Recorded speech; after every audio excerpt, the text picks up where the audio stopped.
Hi again, Bruce. Hey, Half of Doug. the half of the head coaches in the Super Bowl over the past 10 years have been age 60 or over.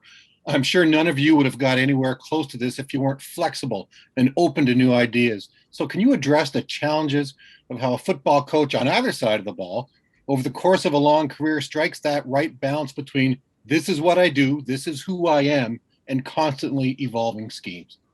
Yeah, if you're not looking for new things every year, you're falling behind. And you can look at what some other people do, but if it really doesn't match your personnel, it's not a fit for you. There's really nothing new in this game. I mean, it's a cyclical game. I mean, jet motion and all this stuff is popular now. They ran that in Mississippi junior colleges back when I was coaching at Mississippi State. So it's nothing new. There's really anything that you can invent in this game. You can go back and get some great stuff looking through history, but you have to adapt to stay ahead in this game. Next, we'll go to James Palmer. Bruce, I know anybody who steps up, you want them to step up in one place, one of your starters. But when you went back and watched the film of the NFC title game, what were you missing without Antoine Winfield on the field? That was the first time you've seen your guys play without him. Mike Edwards had a heck of a ball game. And then when Andrew Adams had to go in, he's solid. He knows what he's doing. Twan is a very dynamic player and an excellent blitzer. Excellent player, but we do have some depth at safety, and I thought Mike Edwards stepped in and did a heck of a job. Next, we'll go to Gary Klein. Hey, Bruce. Can you take me through what brought you to bring Todd McNair onto your staff there in Tampa Bay, and how he has helped Ronald Jones specifically, but all your running backs this season? Todd was with me in Cleveland, and heck of a running back. He played for me in Kansas City, knows exactly the way I want things taught and how to teach them. And I was really happy to get him back in. He had some tough times there after all the stuff with USC. And he does a great job, especially with Rojo, having been an SC guy. They hit it right. They hit it off. He gave him a lot of confidence. That's all Ronald needed. He needed confidence. He's done a great job handling LaShawn and helping Leonard. Everybody accept their role. T-Mac's a heck of a coach. Next, we'll go to Jeffrey Arnold. Coach, can you talk a little bit about the status of Kenyon Barner in terms of your special teams? I know you brought him in off the reserve list. What's his status going into the game, and is he practicing, or can you anticipate him being activated for the game? He is practicing, and it'd be a late call to see if we activate him for the ball game. Jaden Mickens has been handling the return stuff, but Kenyon is an excellent special team player for us, and if we can get him up, we'll get him up.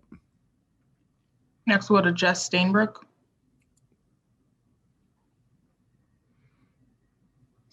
Hi, Bruce. So Hey, you've been to the Super Bowl as an assistant coach with the Steelers, Super Bowl 43. What's the difference between the role as an assistant coach versus the role as a head coach now? Well, I think the scheduling is the biggest thing, and the feel for your team. I was a receiver coach in Super Bowl 40 and the coordinator in 43 and 45. It's different just getting half of the side of the ball ready.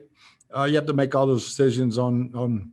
Now, we're so lucky this year we don't have to travel. So for us, it was a matter of practice schedules and making sure our team is fresh, yet ready to play. Next, we'll go to Greg Auman. Hey, Bruce, you were talking about safety, but you had so many positions where your depth has been tested at guard, at running back, at corner, at D-line. I just want to ask you how much of this success you've had has been insulating against injuries and having good depth in place. Yeah, I mean, it's a heck of a roster. There's no doubt about it. Rojo goes down. We have Leonard. We have Shady. Keyshawn Vaughn had a good role there for a while. I think at all the places, I love our depth. Aaron Stinney has stepped up. We had a lot of trust in him. On and on and on. Nacho's done a great job in Vita's place, and getting Steve McClendon was huge for us down the stretch, especially in the running, stopping the run. But Jason Light has done a great job of putting depth throughout this whole roster, and even on our practice squad, we've got some practice squad guys that could really start for us. Next, we'll go to Karen Loftus. Hey, Coach, at this point in the season, protecting your routine is major. How much are you emphasizing to your guys, stick to your routine, protect your routine, and how much is it helping being at home, everything staying the same? Yeah, it's really, really amazing to just be in our facility, be in our locker room, on the practice field, same drive to work every single day. And being able to stay in that routine has been critical because normally you're jumping on a plane or you're either at another team's facility or a college facility and getting accustomed to that the first few days, different meeting rooms. So that's been huge for us, as it has been for Kansas City, staying there until Saturday, just staying in our routines. Next, we'll go to Arthur Rodriguez.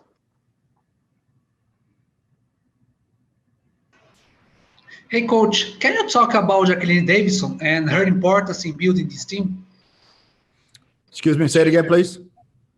Can you talk about Jacqueline Davidson and her importance in building this team? Yeah, Jackie's awesome, man. She knows the rules inside out, knows the cap inside out.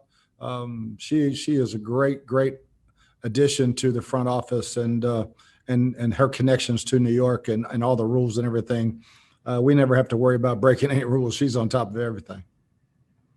Next, we'll go to Claudia Gestra. Bruce, you defeated some good offenses with very good quarterbacks, but now on the other sideline will be Patrick Mahomes. Is he just another quarterback, or does he bring something to the game most other quarterbacks don't have? Yeah, he's unique. He's very unique. There are no other quarterbacks that run out to the right and then throw it all the way back across the field to the left. You teach him not to do that, but he's great at it. So you let him do it. He's an amazing player to be able to backpedal and throw the ball so far accurately down the field. A great scrambler. There's nothing about his game that's not better than most. We'll go to Ryan Dunleavy. Hey, Bruce, I'm wondering about Tristan Wirfs. Were you surprised on draft day when he was still there, considering he could have been the first lineman off the board, and then how well has he played as a rookie? Yeah, we were, and especially if people say, hey, you just moved up one spot. Well, you didn't know who else was going to trade up there for him. And, Jason did a great job. Yeah, we had him ranked the highest guy. And he came in, and he's been nothing but a dream come true for us. Extremely mature young man, great athlete, and just took the bull by the horns and just has done a great job blocking just about everybody they put in front of him. Next, we'll go to Joey Knight. Coach, can you speak to how your injured guys look today, namely the safeties and AB? Yeah, they all work today and look good. Now it's just a matter, do they swell tomorrow? And we'll monitor that in the training room, but they were active today and ran around pretty good. We'll go to Kevin O'Donnell. Hey, Bruce. Earlier this week, Tom had mentioned that he's kind of open to the fact of playing after 45. Given what you've seen him do this year, have you or Jason talked with him or his people about extending his contract past next year? Yeah, I don't have anything to do with contracts, so that would be all a Jason question. And I think Tom's real happy where he's at, and I wouldn't be surprised. Next, we'll go to Mark with the Chicago Sun-Times. Hey, Bruce, you've talked this week about the no risk it philosophy, and I imagine that's not absolute. You don't always want to throw caution to the wind, but in a game as big as the Super Bowl, how do you maintain that right feel that you've had for when to be aggressive and when to play it safe? Yeah, I think each and every game, you have a feel for it on the sideline, how it's going, how your defense is playing, are the risks worth the rewards? And so I can't say that we ever go in there, hey, we're just throwing caution into the wind today. A lot of it's just gut feelings as the game is going along. Thank you. Next, we'll go to Emmanuel Morgan. Hi, Coach. The Chargers played the Chiefs pretty well, and they kind of rushed forward. For you particularly, what kind of challenge is it to go into Chiefs offense, and how can rushing forward kind of be a factor in that? Well, yeah, when you're rushing forward, you got many more defenders back there, whether it's man or zone, and you can double people and do a lot of things. When you start to have to rush 5 or start blitzing, you're starting to get into more either fire zone defense or man coverage, and you don't want to single these guys that often. So if you can just do it with 4, yeah, it's a blessing. Next, we'll go to Jory Epson. Hi, Bruce. Thanks for your time today. Your Thank team you. has an extensive social justice initiative, including your players' social justice board and the mentorship program. How important to you is it that your team has these honest, open conversations about what goes on in our country, and that the team provides ways to act on those conversations? Yeah, I think you hit the nail right on the head. Act. Yeah, I'm very, very proud of our guys and our organization. You know, Darcy Glazer Kasowitz leads that whole thing, and our Justice Department, the team loves it. I mean, they were so happy when they came up with the idea of this year of mentoring the school children and doing everything. Those guys are really connected to those kids. And, you know, when I talk to them all the time, it's like words are one thing, but action speaks way louder than words. And our guys have been active. We have time for a few more. Next, we'll go to Susie Colbert. Hi, Bruce. Hey, Suze. I'll be out at the stadium early on Sunday morning for a good 4 hours or so. Weather is really looking pretty nasty. So how does that impact how the game is called, and just kind of what experiences have you put the guys through just to be able to deal with that? Yeah, you know, we've been fortunate this year. We've had rain before and after. And, you know, I'm hoping this one, they're talking now maybe rain in the morning and possibly clearing up for the game, but you never know. We've been outside in the wind all week, and it's been really, really windy. So that affects the kickers and the quarterbacks, obviously. But, you know, the field's going to be in great shape. I don't think Tom has played in every kind of weather condition there is. And for our guys, it's proper shoes, proper gloves, you know, if you're handling a wet ball. Next, we'll go to Nora with the Ringer. Hey, Bruce. Thanks for doing this. Just curious, both you and Kansas City, your offenses have been pretty good in some 3rd and long situations. Now, you don't want to be in those situations, but can you just speak to when you are able to convert those, what it does to a defense that you're facing that maybe thought they had you, and then you find a way to get out of it?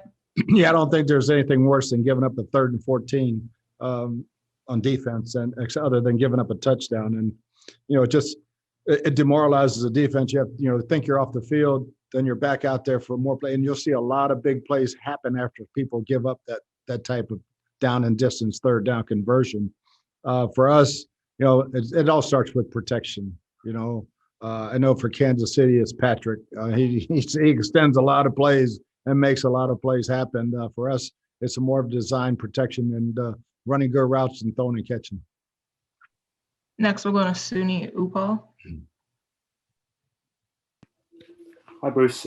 Jason Pierre-Paul's been getting a lot of love for the journey he's been on. What's he like in the facility and as a player on the field as well? Oh, he's a joy, man. He's a ball of energy. I told him not to practice today, and he's running all over the place.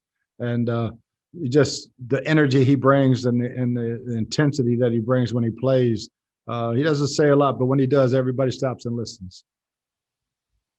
And last question will come from Santiago Tomasi. Yeah, thanks, Coach. You were in the Cardinals. You have 1 year off before taking the place in Tampa Bay. How does that year off make you come back to the league? You were an analyst, but how does that year change your perspective? Yeah, you know, I did the broadcasting with CBS, and I was able to go to a bunch of different teams and see how they worked on Fridays, getting some different ideas. It also, you know, gave me a little bit of itch to be around the locker room, be around players more. You know, different players I knew on other teams that I broadcasted for. But I wasn't dying to get back in. Everything just kind of fell right into place perfectly. Ownership, general manager was a great fan of trust, and then my staff being available just lit a fire back in me. And my wife, she got extremely excited. She's excited. I'm excited. Well, that's all we have time for. Appreciate you taking the time, Coach. Thanks.